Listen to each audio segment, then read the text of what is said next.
Chapter 15.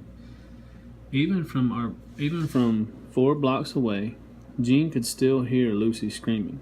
Or maybe he thought he heard it, because that sound would haunt him for the rest of his life. Ahead of him, Vince scrambled over a low wooden fence, tearing his black velvet pants in the process. A huge patch of cloth in the shape of Nevada was left dangling on a bent nail. Vince paused at the top long enough to look down and mouth the words, "My party pants." Then he was gone again, pushing off and disappearing over the other side. Leaping with all of his strength, Gene followed him over, taking great care not to rip his shiny silk shirt as he went over.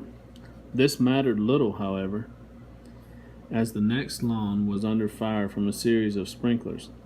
They hit every inch of grass with their arcing spray.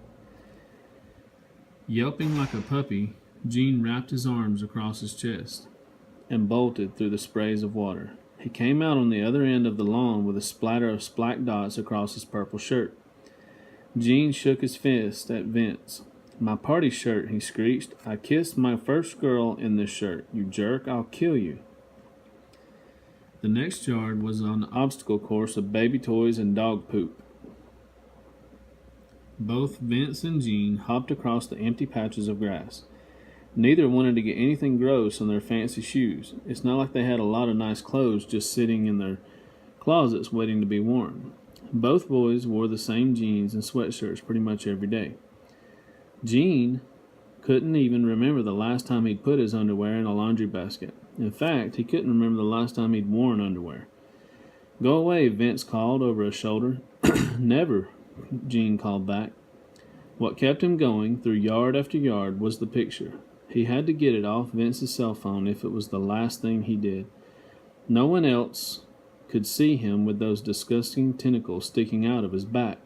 He didn't want to think about what would happen if someone did. It would be a disaster. If anyone knew what people could do to those who were different, it was Gene. His focus on getting the picture back also helped distract Gene from the tentacles themselves. Where had they come from? What in the world were they? The shock was too huge for him to wrap his head around the situation. All he knew was that one second he was bumping chins with Lucy, and the next he was Gene Brennick, teen squid boy. After another 3 lawns, Gene was at last within diving distance of Vince, so he dove. It was something that looked easy on TV, in baseball games or in action movies, but in real life it hurt a lot. Gene's shoulder whacked against Vince's hip, and there was a loud thud as the 2 boys fell to the ground, tumbling together. They rolled onto a slab of concrete beside a bean-shaped swimming pool. Even as they lay in a heap, they kept on swiping at each other, trying to get in kicks and punches. But since neither boy had ever been in a real fight, none of their blows landed, and instead of looking tough, they just ended up looking silly. They jumped to their feet, tense, ready. "Stop," shouted Gene at last. "Just stop, okay?" Resting against the wall of the pool shed, Vince stared back, furious. "You kissed Lucy," he shouted. "She started it," said Gene. "She doesn't like you. She likes me." Growling, Vince plucked a plastic life preserver off the wall of the pool shack and bashed Gene over the head with it. Not in 3 years of friendship had the boys actually hit the other. They stared at each other, amazed at what had just taken place. The rules had changed, and there was no going back. Dropping the life preserver, Vince bolted.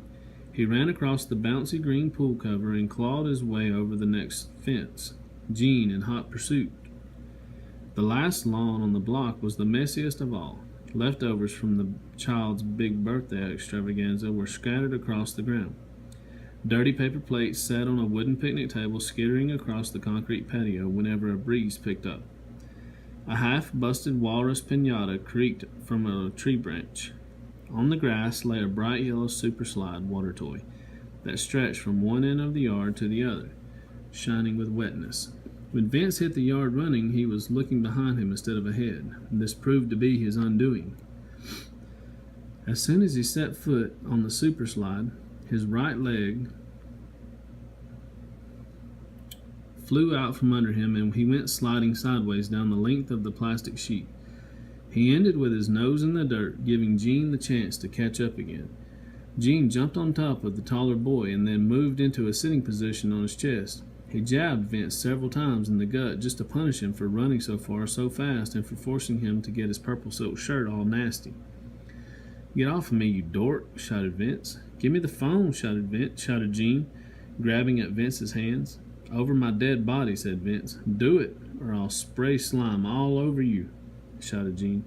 "You can't spray slime," said Vince. He rolled out of the way so that Gene fell beside him on the grass. "You just have tentacles, and tentacles suck." "No, they don't," said Gene. "They're awesome." He really hadn't given the coolness of tentacles much thought and was disagreeing with Vince just to make a point. Vince leaped to his feet and glared down angrily at Gene, fists raised. "You think you're so smart that everything you do is so smart. You act like you don't need anybody, but if it weren't for the rest of us, you'd be a joke. You couldn't do anything."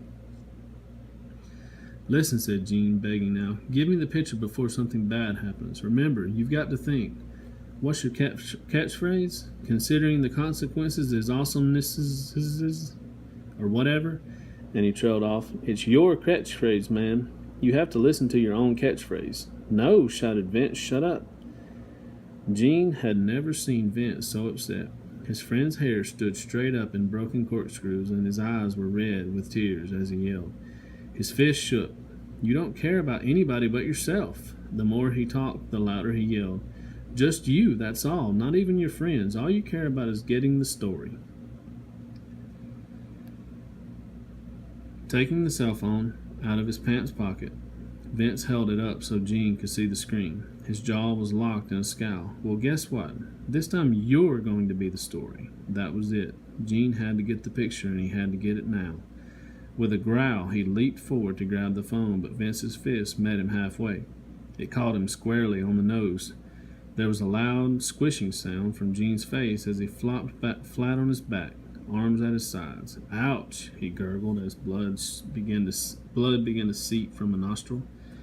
Once he saw what he'd done, Vince turned and ran. Gene listened to his friend's footsteps pound away as he ran down the street with the phone, with the picture, with the truth about Gene and what he really was. As he lay there stunned, Gene began to slip slowly down the super slide. Once he reached the end, he came to a stop against the fence. His fancy purple party shirt, among other things, was completely ruined.